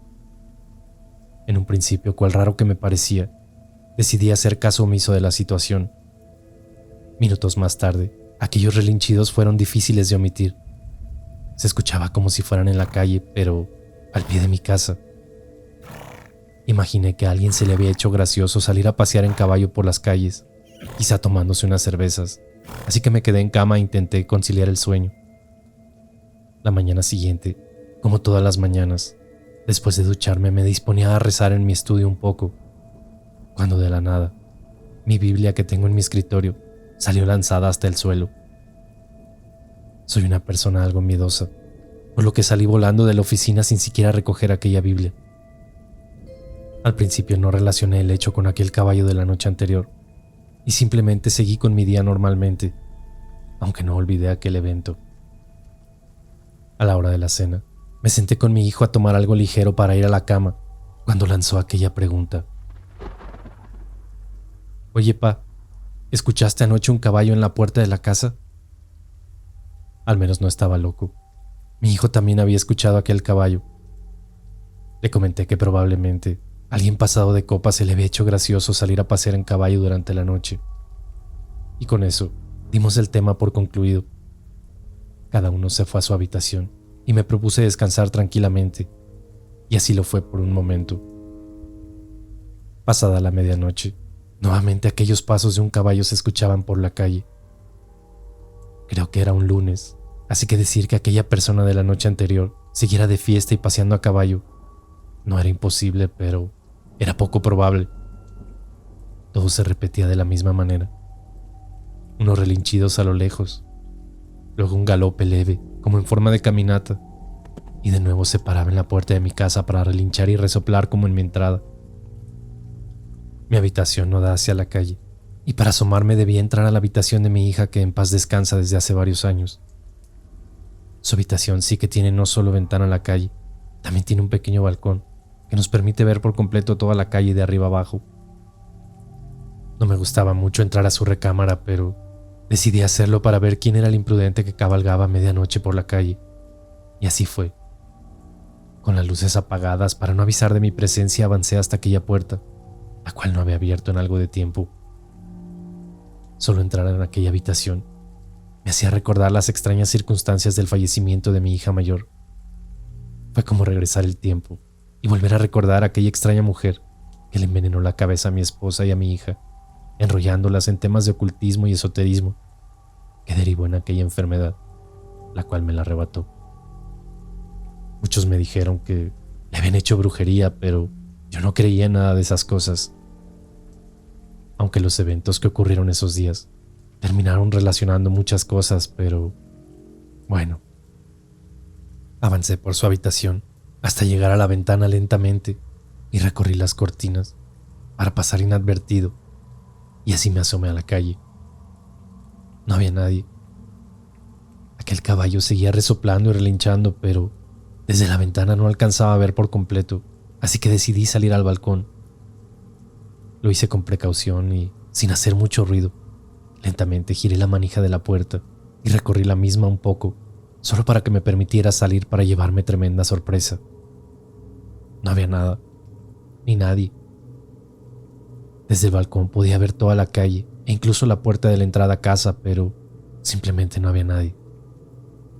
Fueron solo unos segundos los que me paré en ese pequeño balcón antes de que se escuchara nuevamente aquel resople, un relinchido y el andar del caballo, dirigiéndose calle abajo. Yo frecuentemente me tomo mis cervecitas y podría haberlo imaginado, pero por mi nombre que ese día no me había tomado nada. Yo estuve ahí parado en el balcón mientras escuchaba aquel caballo avanzar por la calle, pero no había nada. Entré a casa de inmediato y seguramente estaba pálido del susto. Decidí irme a la cama y aunque me costó un poco de trabajo dormir por aquel susto, terminé cayendo rendido a los minutos. La mañana siguiente algo similar sucedió. Entré a mi estudio y mi Biblia estaba en el escritorio como siempre. Esta vez no voló, pero sí que se abrió y sus páginas comenzaron a moverse a voluntad. Bloqueado por el miedo, no sabía qué hacer hasta que por instinto me persigné y le pedí a Dios piedad y tranquilidad. Mientras estaba bloqueado, justo al cruzar la puerta, aquella Biblia seguía moviéndose a voluntad, como si fuera hojeada por algo o por alguien. Debo aclararles que no hay ventanas cercanas a mi estudio o puertas que pudieran generar alguna corriente de aire que explicaran aquel fenómeno. De pronto aquello cesó. No puedo explicar aquella sensación. El miedo ya quedaba corto comparado con lo que yo sentía. Me fui a la cocina donde mi hijo ya se preparaba un cereal antes de salir rumbo a su escuela. Así que le comenté lo ocurrido. Le conté que me había asomado por el balcón y que no había visto al caballo, pero que se seguía escuchando. Vamos, como si fuera algo invisible para que me entiendan. Mi hijo de inmediato me preguntó que si no se me habían pasado las cervezas. Pero de tajo lo detuve, comentándolo que no me había tomado cerveza alguna. Él también había escuchado nuevamente al caballo por la noche, pero no le hizo caso y siguió dormido. Estaba yo dándome la vuelta para irme a duchar, cuando me detuvo con aquella pregunta que me heló la sangre. Oye, pa, ¿tú has estado abriendo la puerta del cuarto de mi hermana estos días? Aquella puerta había permanecido cerrada por meses, y solo la noche anterior yo la abrí para salir al balcón, pero me aseguré de cerrarla en mi regreso a mi habitación. No, hijo, la puerta ha estado cerrada, ¿por qué lo dices? Lo que pasa es que van varios días que, cuando regreso de la escuela, la puerta del cuarto está abierta. Incluso algunas cosas de su escritorio a veces están en su cama. He visto una libreta y unos audífonos. Eso es lo que más he visto, pero ya tiene días. Yo solo le cierro la puerta y yo pensé que tú eras el que entraba, pero si no eres tú, ¿entonces quién? Aquellas palabras me cayeron como balde de agua helada.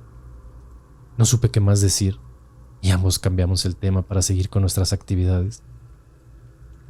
Se llegó nuevamente la noche y con aquello la interrogante. ¿Sería que esta noche también nos visitaría aquel extraño caballo? Pues efectivamente así fue, por al menos otras 2 noches. Esta vez ya no me asomaba y solo me hice la idea de que podía ser cosa de mi imaginación. Algunos otros eventos extraños en ese par de días se suscitaron en casa. Aquella Biblia de mi escritorio, decidí meterla en el cajón del escritorio, así que ya no me di oportunidad a que algo sucediera. Sin embargo, extraños aromas llegaron a inundar la casa por las madrugadas. Un olor como a madera quemándose, ese era el más peculiar. Algunas sombras, y la puerta de aquella habitación de mi hija la encontré abierta en al menos un par de ocasiones. No puedo decir que me estaba acostumbrando, pero la verdad es que en cierta forma sí. Ya no me daba aquel miedo por la noche, y menos durante el día. Pero aquella tercera noche, las cosas fueron un poquito distintas. Como de costumbre, pasada la medianoche, aunque esta vez era más tarde, estimo que serían aproximadamente las 2:30 de la mañana, cuando mi sueño se interrumpió por aquel aroma a madera quemada y el relinchido de aquel caballo. Decidí levantarme y salir al balcón nuevamente para ver si podía ver de qué se trataba. Caminé a aquel oscuro pasillo que conducía a la habitación de mi hija. No llevaba alguna luz que iluminara el pasillo, pero conforme me acerqué a la puerta, noté aquel extraño haz de luz que salía por debajo de la misma, en aquella habitación. Lentamente me acerqué hasta la puerta que permanecía cerrada, pero noté que aquel aroma a madera quemada se incrementaba. Cuando por fin abrí la puerta de la habitación, noté un par de cosas. La primera es que la luz estaba encendida, algo que en cierta forma no me pareció tan extraño, ya que de una u otra manera, tal vez mi hijo había entrado por algo y la olvidó encendida. Sin embargo, aquel aroma quemado provenía de esta habitación. Miré en todas direcciones para tratar de identificar la fuente de aquel aroma, pero era inútil. Nada extraño sugería que proveniera de ese lugar. Mientras estaba en la habitación, aquel sonido del caballo en la calle no cesaba, así que decidí apagar la luz y salir al balcón nuevamente para intentar observar de dónde provenía aquel sonido. Esta ocasión fue distinta. Ahora sí que pude ver aquel caballo, parado a la mitad de la calle, apropiándose de la misma. Se mostraba erguido sin hacer movimientos bruscos. Permanecía quieto, resoplando y relinchando un poco. Era un caballo negro, de esos que les dicen prieto azabache. Su pelaje se notaba brilloso, pulcro y acomodado. Era muy grande. Yo no sé mucho de caballos, pero este se notaba más grande que todos los que yo había visto. Extrañamente, la calle se veía completamente sola. Sé que era de madrugada, pero una extraña sensación de que la calle se sentía más vacía que de costumbre. Mientras estaba yo de pie en el balcón, observándolo, de pronto aquel majestuoso animal levantó la cabeza dejándome ver aquello que me enchinó la piel. Sus ojos, aquellos ojos rojizos, pero sin tanto brillo, me clavaron la mirada. Aquello me asustó, por lo que volteé la mirada por un instante, para que al momento de regresarla, aquel animal había desaparecido. ¿Habría sido todo producto de mi imaginación? No lo creo. Si bien aquel caballo se había perdido de mi vista, su sonido no lo había hecho. Todavía escuchaba su andar calle abajo, por lo menos un par de minutos. ¿Cómo era esto posible? No lo sé. Pero estoy seguro de que podría jurarles que escuché a aquel caballo andar por la noche, aunque no veía nada. Días después, una historia llegó a mis oídos, y tal vez con ello algo de entendimiento, algo que me haría comprender que tenía que ver mi hija en todo esto. Habían pasado unos cuantos días desde mi encuentro con aquel caballo que desapareció en un instante, en medio de la noche. Por las noches no puedo negar que en ocasiones escuchaba el sonido de aquel animal, pero con el último encuentro me fue más que suficiente para evitar salir a aquel balcón.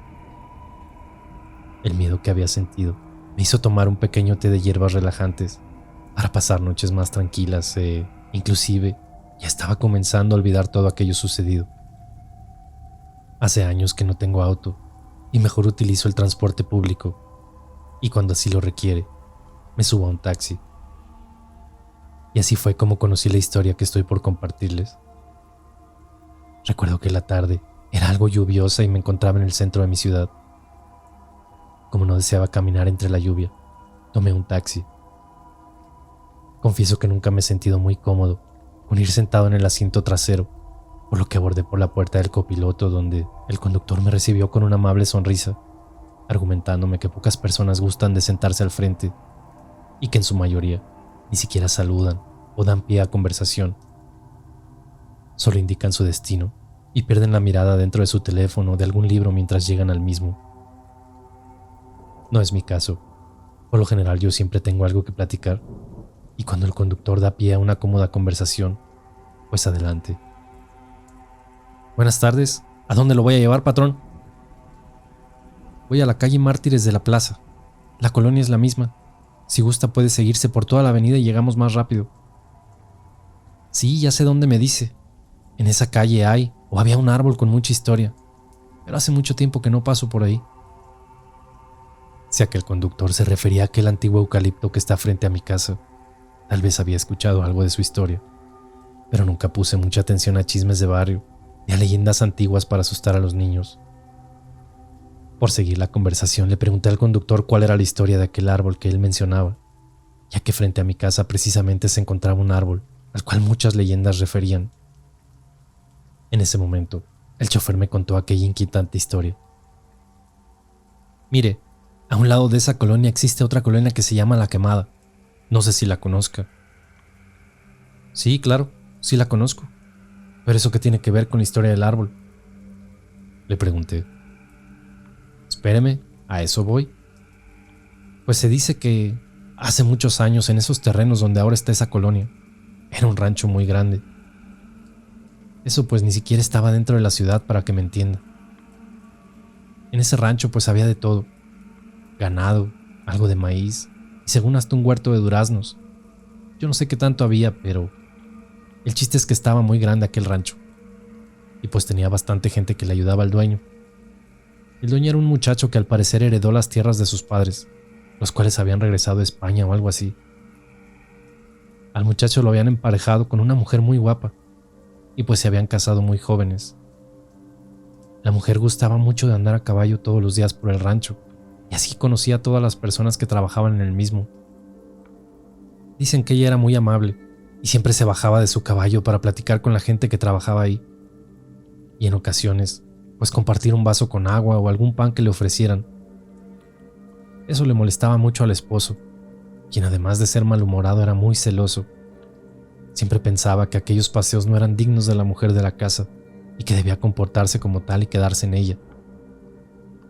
Aquella chica nunca le hizo mucho caso y disfrutaba de salirse todas las mañanas, y en el tiempo de calor lo hacía inclusive por las noches para dar un paseo refrescante, como ella lo llamaba. Una de las empleadas de la casa, quien secretamente estaba enamorada del patrón, se encargaba de envenenarle el oído a don Fermín, como se llamaba aquel joven. Era tanta la insistencia de la empleada que los celos de Fermín comenzaron a incrementarse día con día. Con el paso del tiempo, este decidió que acompañaría a su esposa en aquellos paseos a caballo, solo por no dejarla ir sola. En uno de esos paseos, Fermín notó cómo uno de sus empleados miraba a su esposa con una sonrisa imborrable, misma que era respondida por Clara. Los celos no se hicieron esperar, así que de inmediato pues dio por terminado el paseo, haciéndola regresar para iniciar una infundada discusión en casa. Él alegaba que su esposa algo tenía que ver con aquel joven, el mismo que le ayudaba en el rancho, así que le prohibió que saliera sola a esos paseos en caballo, que a ella tanto le encantaban. Para ese momento ya habíamos llegado a la calle donde yo vivo. La historia estaba tan interesante que le pedí al conductor que se detuviera para comprar un par de refrescos en la tienda y así me siguiera contando la historia. Ok, déjeme le sigo contando. Pues según dicen que Clara no quiso hacer caso a su esposo y, cansada de tantos celos infundados, decidió darle una lección. Ella comenzó a salirse por las noches, pasada la medianoche, a pasear en caballo, solo para hacer enojar al esposo y hacerle ver que ella no iba a ser su esclava dentro de su propia casa. Al principio, Fermín, quien por las noches llegaba cansado y en ocasiones tomaba un par de copas para descansar propiamente como él decía. No notaba la ausencia de la esposa. Pero una noche, mientras se levantó, después de la medianoche notó que la mujer no estaba en la casa. Así que se esperó despierto hasta que ella regresó, y al parecer la golpeó hasta el cansancio, porque se sentía traicionado. Pasaron varios días para que la señora Clara se recuperara de aquella golpiza recibida sin razón alguna, y mientras ella se encontraba en su habitación, recuperándose, pensó en una forma de vengarse de su esposo por aquellos golpes recibidos. Y fue así como una mañana salió temprano en su caballo para encontrarse con aquel joven con quien intercambiaba sonrisas y le platicó su plan. Por la noche ella se saldría en su caballo y se encontraría con el joven para que pasearan por el rancho, con la intención de que su esposo la siguiera y los viera juntos. En su mente, lo único que ella quería demostrarle a su esposo es que no había nada entre el joven y ella, que solo eran amigos. Pero su plan no salió como ella lo esperaba. Así pues llegó la noche, y Clara tomó las riendas de su caballo y salió rumbo a su encuentro con aquel muchacho. Como era de suponerse, don Fermín la siguió, a la distancia, procurando no ser visto. Al llegar al punto donde se habían quedado de ver Clara y aquel joven, don Fermín llegó a toda velocidad, lanzando toda clase de insultos a su esposa y al joven que la esperaba. Cuando éste descendió de su caballo, Clara le explicó que todo era un plan para que dejara de ser un celoso empedernido. Le explicó que aquel muchacho ni siquiera gustaba de las mujeres, y entre ellos no había nada más que una simple amistad. En ese momento, y cegado por la rabia y los celos, don Fermín sacó un arma. Mientras molesto juraba que de él nadie se burlaría, así que los mataría a los dos, alegando que el muchacho quiso matar a su mujer y él tuvo que defenderla, pero que había llegado demasiado tarde. Al parecer a ninguno de los dos les resultó el plan, ya que antes de que Fermín pudiera disparar, se enroscó en un forcejeo con aquel joven, mientras que Clara intentaba escapar en el caballo. En el forcejeo algunos disparos se escucharon, un par de ellos para ser exactos. El primero fue hacia aquel muchacho, amigo de Clara, quien cayó muerto al instante. El segundo fue en contra de Clara, quien ya se encontraba a unos cuantos metros, pero alcanzó a recibir el disparo, que al parecer le dio por la espalda, a la altura del pecho. Aquel caballo no detuvo la marcha, intentando proteger a su dueña, y la llevó algunos kilómetros hasta detenerse debajo del árbol que le dije. Mire, ese es el árbol de la historia que le estoy contando. Ese árbol es viejísimo, y estoy seguro de que es el que le digo. Interrumpió aquel conductor, mientras disfrutaba de un trago de su refresco. Pues aquí enfrente es mi casa, es donde vivo. Ah, pues ya lo dejo, patrón, que ya me entretuve mucho en la plática. No me iba a quedar sin saber más, así que le insistí en que terminara de contarme la historia y que yo le pagaba como si fuera un viaje doble. El conductor me sonrió nuevamente y prosiguió con su relato. Ay, jefe, ya se quedó picado. Déjeme pues le termino de contar. Pues resulta que al llegar el caballo a aquel árbol, comenzó a relinchar hasta que, de una pequeña casita que estaba muy cerca, salió una mujer para ver lo que sucedía. Y no se imagina quién era aquella mujer, pues era la misma que quería con el patrón, así que imagínese lo que pasó. Cuenta la historia que, al ver a la esposa de don Fermín, en vez de ayudarla, aprovechó aquel momento, mientras Clara estaba moribunda, para despojarla de las pocas joyas que traía consigo. Como si esto no fuera suficiente, también le amarró una cuerda por el cuello y la pasó por una rama del árbol. Luego golpeó al caballo, quien salió corriendo, haciendo que la pobre Clara muriera del balazo y además estrangulada. Aquel caballo negro azabache, de un enorme tamaño, regresó todas las noches hasta aquel árbol, relinchando, esperando que en algún momento Clara se apareciera. Cuando los empleados del rancho se enteraron del asesinato de aquel joven y de la muerte de doña Clara, no pudieron esconder su descontento en contra de don Fermín, que lejos de ocultarlo, se jactaba de lo que había hecho. Así que, supuestamente, una noche mientras el patrón dormía acompañado en su cama de aquella mujer, la que trabajaba en el rancho, la cual terminó siendo su amante, los amigos de aquel muchacho asesinado se juntaron para ir a prender fuego a la casa principal del rancho, muriendo calcinado don Fermín. Mientras el fuego ardía, de la casa salió desnuda y envuelta en llamas aquella mujer, a quien todos trataron de traicionera y no le ayudaron, permitiendo que de igual manera muriera a causa de las quemaduras en su cuerpo. Se dice entonces que por eso el nombre de esa colonia se llama La Quemada. Y pues, del árbol y de doña Clara hay muchas historias. Dicen que cada año, en las fechas en las que la mujer murió, hay quienes aseguran ver a una mujer colgada del árbol, pasada la medianoche. Otras historias dicen que hay quienes ven a su caballo rondar el árbol, esperando la llegada de aquella mujer. Pero pues bueno, ya le conté toda la historia y ya se me hizo muy tarde. Ya usted sabrá cuál creerse. De menos el árbol le queda enfrente de su casa. Así que en una de esas, y ve a la mujer o al caballo. Descendí de aquel taxi después de un rato de charla y no pude evitar girar la cabeza, fijando la mirada en aquel árbol. Menos mal que solo veo al caballo y no me toca ver a la mujer colgada, fue lo primero que se me vino a la mente. Pero todavía había algo que no me cuadraba. ¿Por qué pasaban esas cosas en mi casa? ¿Yo qué tenía que ver en todo esto? No pasaron muchos días en los que, ayudado de libros e historiadores de la ciudad, corroboré aquella leyenda que me contó el taxista. Ojalá solo hubiera confirmado la historia, pero me enteré de algunas otras cosas. Aquella mujer, que terminó siendo la amante de don Fermín, tenía familia. A lo largo de los años, se hicieron de los terrenos que están cerca de mi casa, y eventualmente, una descendiente de aquella mujer terminó conociendo a mi hija.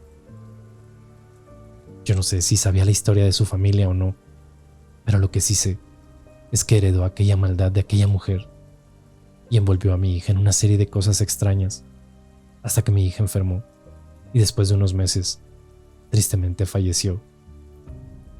Sé que esta mujer que conoció tuvo la culpa. Lo que no sé es si tiene que ver algo con sus ancestros, y la verdad ya no he indagado más al respecto. Desgraciadamente, entre las investigaciones terminé encontrando un retrato de doña Clara. En cuanto lo vi, quedé helado y sin palabras. Mi hija lucía muy parecida a ella. ¿Tendrá algo que ver? No lo sé, y al parecer nunca lo sabré.